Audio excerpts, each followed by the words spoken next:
네, 안녕하세요. 주식은 역시 끼리끼리세 끼리입니다. 안녕하세요, 끼리분들. 자, 오늘은 어떤 흐름이 나왔는지 바로 살펴보도록 할게요. 오늘은 2021년 9월 23일 목요일입니다. 같이 공부하시죠. Let's get it! 자, 들어가기 앞서 좋아요 누르시면 저 기리세계에 매우 큰 힘이 됩니다. 정말 감사합니다. 오늘 코스피는 0.4% 하락, 그리고 코스닥은 1% 하락으로 살짝 아쉽지만 그래도 걱정과는 달리 폭락은 피했다, 이렇게 정리할 수 있을 것 같습니다. 자, 그리고 코스피는 슬금슬금 올라가는 흐름을 보여줬는데, 하지만 조금 아쉬운 거는 코스닥이 장 중반에는 잘 버티고 있다가 장 막판에 쭉 빠지는 그런 흐름을 나타냈죠. 그리고 등락 종목도 코스피는 상승이 176개밖에 되지 않고요. 그 다음에 코스닥도 257개밖에 되지 않기 때문에 상승보다 하락이 거의 4배 정도 많은 장이었습니다. 그래서 오늘 장은 걱정만큼 아니지만 하락은 반갑지가 않네요. 다음입니다. 오늘의 매도를 보시면은 개인이 3천억 매도, 외국인은 5,500억 매수, 기관은 2,200억 매도, 이 정도로 외국인의 대형주 위주의 매수세가 돋보였다, 이렇게 정리할 수 있을 것 같습니다. 그리고 오늘 연기금은 눈치 보기를 한 것도 확인할 수 있네요. 다음입니다. 환율이 오늘 조금은 큰 폭으로 하락을 했습니다. 7.5원이나 하락해서 1176원. 그럼에도 불구하고 아직까지 위에서 노는 걸 확인할 수 있죠. 과연 지금부터 이제 슬금슬금 내려와서 1160원, 1150원까지 내려올 수 있을지, 아니면은 지속적으로 올라가서 1180원, 1190원,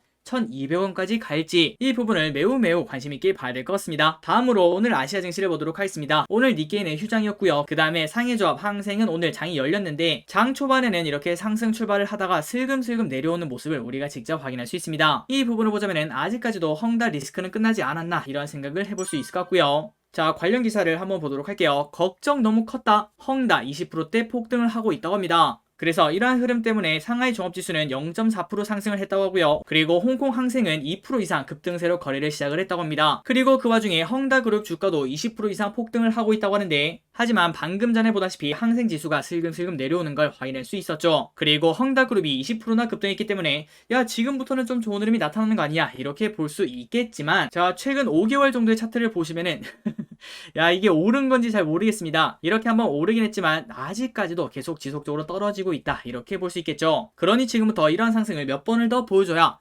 이제부터는 추세 반전이 일어날 수 있겠다, 아니면 헝다가 살아날 수 있겠다, 이런 생각을 해볼 수 있겠네요. 그렇기 때문에 이러한 뉴스를 보고 이제 헝다 리스크는 끝난 거 아닌가, 이렇게 보기는 아직까지는 어렵다고 볼 수 있을 것 같습니다. 다음으로 오늘 개인, 외국인, 기관의 쇼핑 목록을 확인하도록 할게요. 개인은 SK바이오사이언스, 현대제철, 포스코, 현대중공업, 타이거 미오테크 탑10 ETF, LG디스플레이, 코스닥 인버스, 현대모비스, LX세미콘, 곧버스, 타이거 미국 나스닥 100 ETF를 매수했습니다. 그리고 외국인은 지속적으로 삼성전자를 매수하고 있네요. 삼성전자, LG화학, 셀트리온, 크래프톤, SK바이오사이언스, SK이노베이션, 대한항공, 에코프로비엠, 아시아나항공, LNF, 카카오를 매수하고 있고, 마지막으로 기관은 대한항공, LG화학, SO일, 크래프톤, SK텔레콤, 셀트리온, 현대중공업, 삼성엔지니어링, 네오위즈, 그리고 SK를 매수하고 있습니다. 자, 오늘 외국인은 삼성전자 그리고 LG화학을 큰 폭으로 매수했고요. 외국인과 기관이 같이 산 게 뭐가 있나 그걸 봤더니 셀트리온, 크래프톤, 대한항공, 마지막으로 LG화학을 같이 매수하고 있는 걸 확인할 수 있습니다.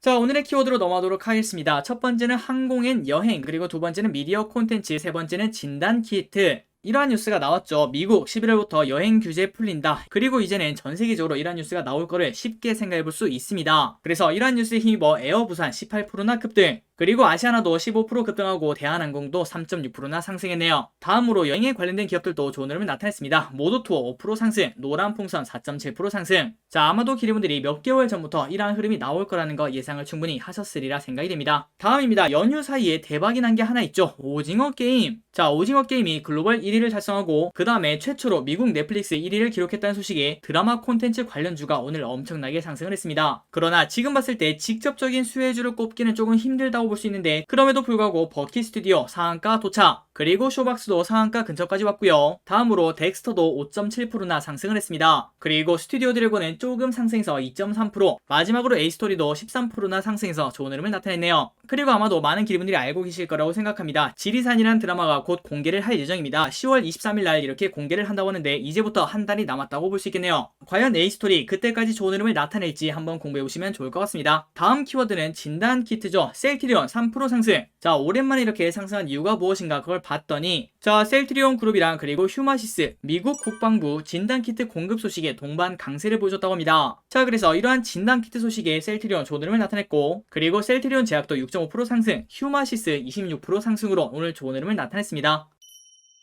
여기서부터는 개별 종목을 보도록 하겠습니다. LG화학 8.4%나 상승. 자, 최근 들어 크게 하락하고 있는데 갑자기 이렇게 급등한 이유가 무엇인가? 그걸 봤더니 외국계 증권사에서 목표가가 무려 130만원이 넘는 그러한 리포트를 냈다고 하네요. 그러다 보니까 그러한 리포트에 힘입어 외국계에서 엄청나게 매수를 했다고 합니다. 그리고 오늘 시가총액 상위가 조금 바뀌었는데요. LG화학이 이렇게 상승하고 그 다음에 카카오가 지속적으로 하락하다 보니까 카카오가 7등까지 내려오고 LG화학이 6등까지 올라갔다고 합니다. 다음입니다. 한국전력. 장 초반에는 좋은 흐름을 보여주다가 쭉 흘러내리는 뉴스에 팔아라 이러한 흐름이 나온 걸 확인할 수 있죠. 일단 이렇게 처음에 좋은 흐름을 나타낸 이유가 무엇인가? 바로 전기료 인상 이러한 뉴스가 나왔다고 합니다. 그러다 보니까 주가가 쭉 올랐다가 뉴스에 팔아라 이러한 흐름이 나온 걸 확인할 수 있죠. 그리고 데브시스터즈 오늘 또 올라갑니다. 13.2%. 자, 쿠키런이 그렇게 잘 나간다고 합니다. 일본에서도 잘 나가고 그리고 미국과 캐나다에서도 정말 잘 나가고 참고로 미국에서는 3위까지 올라갔다고 하네요. 또한 2022년에는 중국에서 흥행 가능성도 존재하고 있다고 합니다. 그러다 보니까 데브시스터즈 단 한 달 만에 3배나 주가가 올랐다고 합니다. 다음입니다. 크래프톤 다시 50만원을 돌파했습니다. 자, 지속적으로 팔로우를 하는 기업이라고 볼 수 있겠네요. 지난번에 의무보유 확약이 풀렸을 때 그때 주가가 쭉 떨어졌죠. 그런데 그때 한 뉴스 기사를 통해서 곧 크래프톤이 새로운 게임을 출시하니까 지금 만약에 의무 확약 때문에 주가가 떨어진다면 매수의 타임이다. 그러한 전략을 같이 확인을 했었습니다. 자, 그때부터 슬금슬금 올라와서 다시 50만원을 탈환했는데 여기서부터 더 올라갈 수 있을지 새로운 게임이 출시할 때까지 지속적으로 올라갈 수 있을지 한번 공부해볼 필요가 있겠네요. 다음입니다. S-Oil 오늘 2.4% 상승. 그 이유는 9월 정제 마진이 2년 만에 최고치를 달성했다고 합니다. 그러니까 당연히 실적이 좋아진다는 소리겠죠. 이러한 뉴스에 힘입어 주가가 올랐다고 합니다. 다음입니다. TCK 11.5%나 하락합니다. 자, 무려 시가총액이 1조 원이 넘는 회사인데 이렇게 크게 하락한 이유가 무엇인가? 그걸 봤더니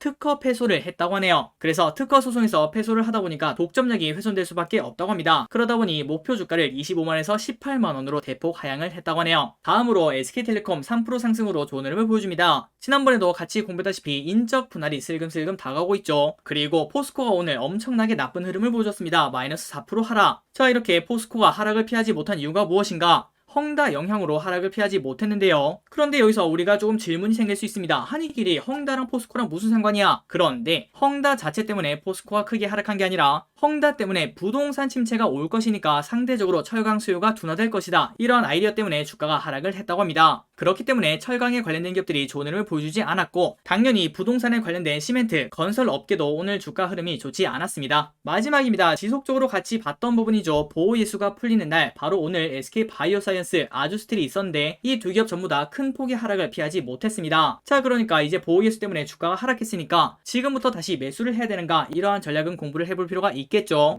하지만 방금 전에 본 크래프톤처럼 무조건 오르는 건 아닙니다. 그렇기 때문에 앞으로 이 기업이 성장 가능성이 있는지 더 꼼꼼하게 확인을 해봐야 될 것 같습니다. 자, 여기까지 시황 정리가 끝났습니다. 오늘 또 같이 이렇게 공부하러 오셔서 진심으로 감사합니다. 지금까지 기리셨습니다. 빠이요.